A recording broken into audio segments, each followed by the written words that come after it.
Tokyo University S2 dan anak IPA. Ini tuh maksudnya speknya udah tertinggi gitu loh di Jepang kan. Tapi minusnya mereka nggak begitu bisa bahasa Jepang. Kayaknya mereka nggak lolos grup discussion akhirnya. Oh iya. Kalau aku ngomongin tentang international student kayak aku, secara general, itu orang-orang biasanya itu punya tantangan di ujian tulis. Ujian tulis.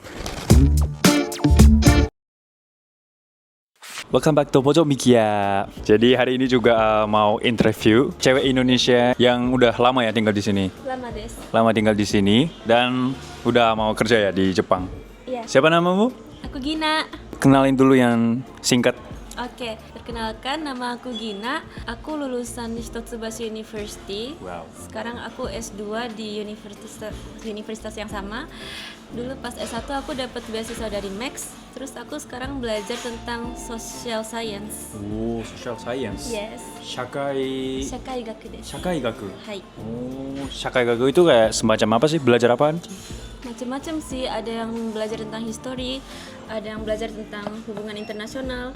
Kalau aku pribadi, aku belajar tentang minority. Minority. Orang-orang minority, especially tentang sexual minority.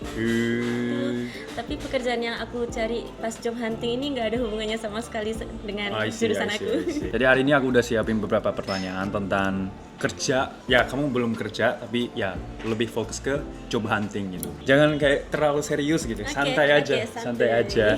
Oke, jadi pertanyaan pertama ya. Pernah nggak ada pilihan untuk balik ke Indonesia? Sebenarnya nggak ada hubungannya sama job hunting sih, boleh nggak? Boleh banget. Jadi aku itu pernah kepikiran mau balik ke Indonesia satu kali. Itu gara-gara aku nggak lolos ujian S2. Jadi di Jepang itu ujian S2 itu ada 2 kali. Secara umum ada 2 kali dalam 1 tahun. Terus kali pertamanya itu summer, kali keduanya itu winter. Pas summer itu aku nggak dapet universitas yang aku tuju, Hitotsubashi ini. Terus pas itu aku kepikiran, ini gimana ya kalau job hunting dari sekarang itu kayak buru-buru banget gitu, nggak mungkin. Jadi pas itu aku kepikiran atau pulang ke Indonesia ya gitu. Tapi pada akhirnya aku decide untuk stay di Jepang, walaupun aku nggak dapet univ S2. Aku kayaknya pengen job hunting di Jepang dengan apa ya, shukatsu ronin. Shukatsu ronin. Shukatsu ronin itu apa ya namanya? Gak ada ya di Indonesia ya? Nah, karena gak nemu kerjaan, bukan nganggur ya. Nganggur. Tuh jadi dulu pas nggak lolos ujian S2 untuk pertama kalinya, aku mikir apa aku balik ke Indonesia aja ya. Tapi kalau dipikir-pikir itu aku nggak jadi balik ke Indonesia gara-gara aku mikirnya kalau aku balik ke Indonesia juga aku nggak ngerti apa-apa. Maksudnya nggak ngerti apa-apa itu karena dalam S1 ini aku udah terbiasa tinggal di Jepang. Terus aku itu baru bisa hidup mandiri juga di Jepang. Jadi itu aku itu lebih menguasai Jepang kayaknya daripada Indonesia. Kalau di Indonesia nanti aku nggak ngerti, aku ngapa-ngapain itu nggak ngerti gitu, gimana caranya gitu. Contohnya itu kayak apa ya, mau beli kebutuhan sehari-hari aja mungkin aku nggak tahu di Indonesia itu di mana. Kamu udah berapa lama di Jepang? Aku di Jepang total 10 tahun. 10 tahun. Terus untuk S1 ini 4 tahun plus S2 1 tahun. Jadi sekarang 5 tahun. Plus Nihongo Gakko jadi tahun ke-6 sih. Tahun ke-6. Maksudnya ya kalau kebutuhan sehari-hari agak lebay sih. Contohnya apa ya? Semisal kalau mau ngobatin diri lagi sakit gitu terus mau berobat, aku nggak tahu di Indonesia itu prosesnya kayak gimana, proses administrasinya itu gimana, aku nggak tahu. Kalau di Jepang aku malah tahu. Makanya aku mikir aku lebih menguasain apa namanya field kalau di Jepang daripada di Indonesia. Jadi aku mikirnya kalau ke Indonesia aku malah lolok-lolok gitu kalau orang Jawa bilangnya. Kamu tahu nggak lolok-lolok? Nggak tahu. Lolok-lolok teh, pelongo-pelongo. Pelongo. Gitu ya, pelongo. Makanya milih Jepang lebih apa ya, hidupnya di Jepang gitu. Nggak karena gajinya lebih tinggi kayak gitu ya. Biasanya kan banyak orang Indonesia nyari kerja di Jepang itu karena gaji gitu. Aku nggak pernah kepikiran gaji sih. Maksudnya pastinya kerja di Jepang gajinya tinggi, tapi kan kalau aku hidup di Jepang juga pastinya kebutuhanku juga sama aja mahal. So desho. Iya nggak sih? Oke, sekarang aku mau nanya tentang job hunting ya. Job hunting. Terus apa tantangan besar yang kamu hadapi selama kamu mencari pekerjaan di Jepang? Kalau aku ngomongin tentang international student kayak aku, secara general, itu orang-orang biasanya itu punya tantangan di ujian tulis. Ujian tulis. Jadi job hunting di Jepang itu kan ada tahapnya. Pertama itu kita sebutnya IS itu entry sheet. Entry sheet, atau bisa dibilang CV ya. CV. Terus kalau udah lolos CV itu disuruh tes. Habis tes itu baru ada interview. Terus kalau udah lolos berbagai interview baru dapat acceptance. Betul. Ya kan? Nah, tes ini yang kadang itu agak susah buat international student soalnya ada mata ujian bahasa Jepang. Terus bahasa Jepangnya itu kayak Yoji Jukugo. Yoji Jukugo juga ada ya kalau ujian. Atau kayak Kotowaza gitu agak sebelum bukan IS ya. Apa namanya? Tes ujian tulisan. Ya itu, ujian tulisan. Lupa namanya. SPI itu Kak, so desu. SPI Tamatebako. So yoko oboeteru ne. Soalnya aku juga pernah belajar untuk nyari job hunting. So gitu, tapi itu sebenarnya orang Jepang sendiri juga keteteran sih. Jadi mungkin tapi especially untuk international student bahasa Jepangnya agak susah gitu. Kesulitan buat international student secara general. Kalau untuk aku sendiri kesulitanku itu karena awalnya aku nggak tahu aku cocok kerja apa. Aku nggak tahu aku cocok kerja jadi apa. IT kah, konsultan kah, kayak gitu ya. Berarti kamu bisa bahasa Jepang. Sekarang N berapa? N1 dayo. N1. N1 itu kalau di job hunting dibutuhkan nggak N berapa, harus N berapa kayak gitu untuk syaratnya? Sebenarnya itu nggak tertulis secara spesifik kalau mereka butuh N berapa, tapi ditanya dan ditanya. Iya, ditanya dan pas interview itu kan juga diuji. Kecuali kalau kamu daftarnya jalur bahasa Inggris, itu ada beberapa perusahaan yang emang especially buat English speaker. Contohnya itu mereka itu ada 2 jalur, bahasa Inggris sama bahasa Jepang. Bahasa Jepang itu IPAN general buat semua orang. Bahasa Inggris itu kalau kamu English speaker, kamu mau daftar dari sini ya oke gitu. Berarti bisa milih ya? Bisa milih, tapi itu jarang ada perusahaan yang kayak gitu. Biasanya Iya, aku juga. Iya, jarang sih itu. Nah, nggak begitu banyak perusahaan yang nerima bahasa Inggris. Aku mikir juga aku lebih jago bahasa Jepang daripada bahasa Jepang Inggris. Jago banget ya pokoknya. Ada satu lagi sih kendala buat international student. Ini aku beberapa kali lihat international student yang bahasa Jepangnya nggak selancar aku. Mereka biasanya itu tersendat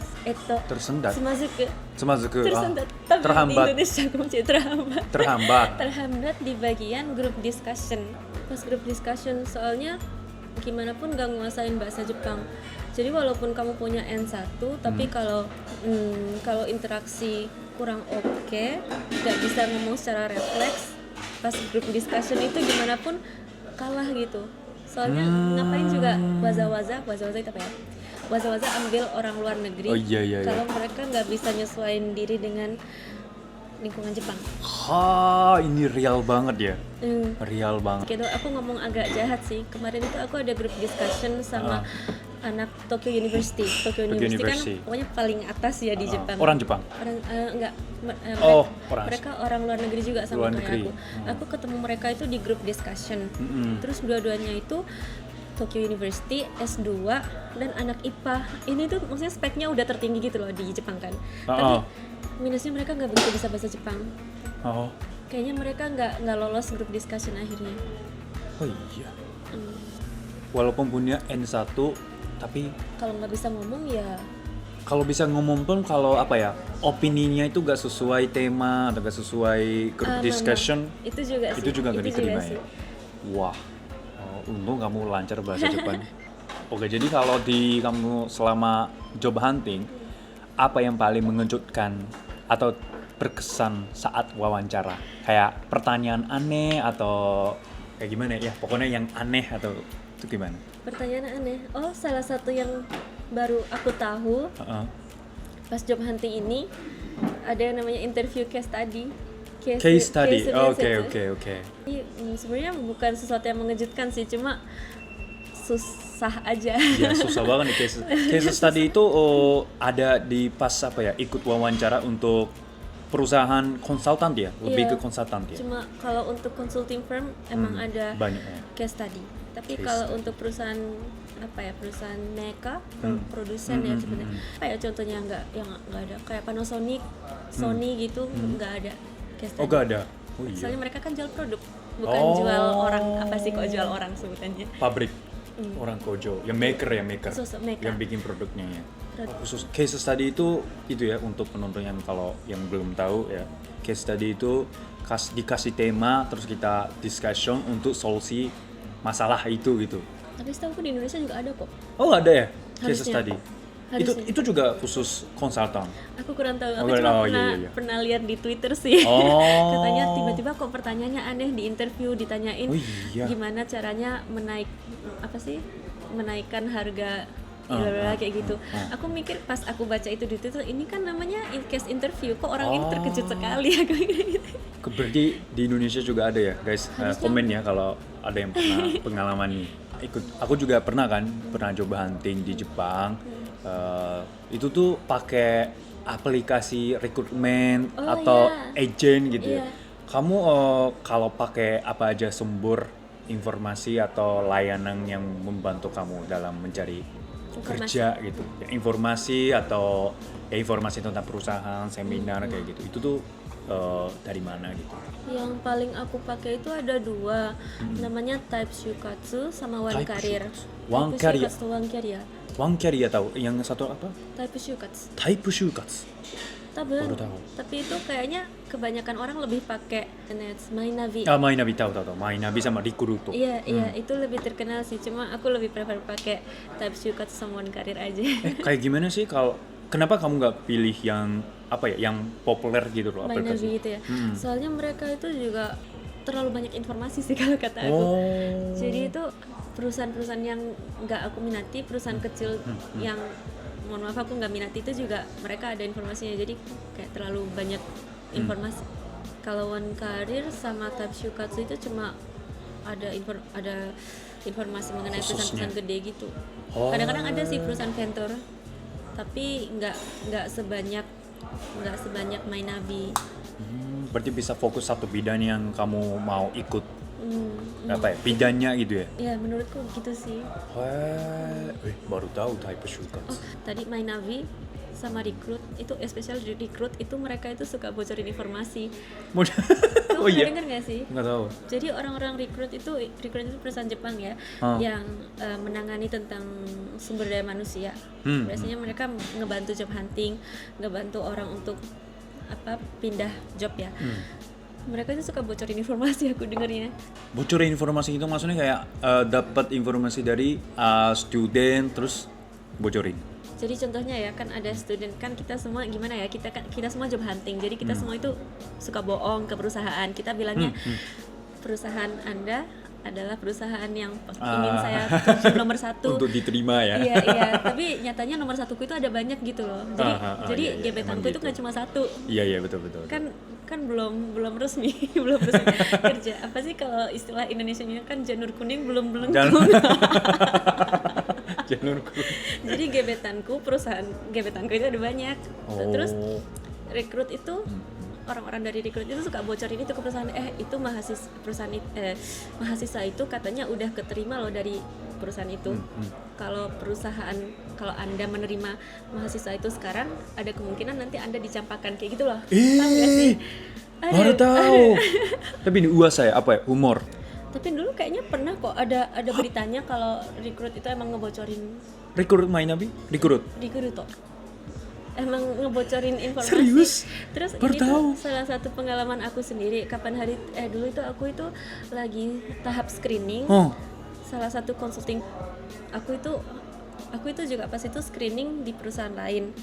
Terus tiba-tiba ditelepon sama orang Recruit. Aku nggak tahu mereka dapat nomorku dari mana. Pokoknya mungkin dari website kayak gitu kan.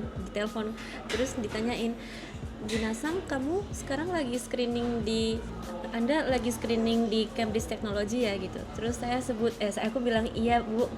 Terus orangnya iyain gitu loh, maksudnya udah dapat informasi kalau aku lagi screening di Cambridge Technology kan. Terus suatu hari dari NTT itu ngasih aku sama rekrutmen pribadi nangka tanto sya kojin tantosha mitai na no ga. Oh, ya apa ya? Ngasih orang yang Ngasih- tanggung jawab, yang ngawalin. kamu gitu. Itu orangnya ternyata dari rekrut kan. Terus ternyata orang dari rekrut itu tahu kalau aku lagi screening di Cambridge Technology. Maksudnya udah bocor gitu loh di antara rekrut. Hoi. Kayak dibocorin gitu deh kayaknya aku mikirnya. Waduh. Mereka juga mau ambil aman kan, nggak mau ambil mahasiswa yang udah dapat acceptance. Kali aja kan dicampakin. Aku juga baru tahu. Screening itu kayak Senko. Senko. Screening itu Senko. Iya. Tapi kayaknya di Indonesia sama aja nggak sih? Iya ya. Informasi nggak tahu deh. Cuma Iya, aku juga nggak tahu. punya kesan kalau di Indonesia itu informasi pribadi suka bocor. Oke, makanya ini terakhir nih. Ada tips nggak buat junior-junior yang mau cari kerja di Jepang gitu? Atau peringatan juga nggak apa-apa. Hati-hati yang ini atau ya kayak gitu juga nggak apa-apa. Ini sebenarnya salah satu kesalahan mahasiswa internasional di Jepang sih.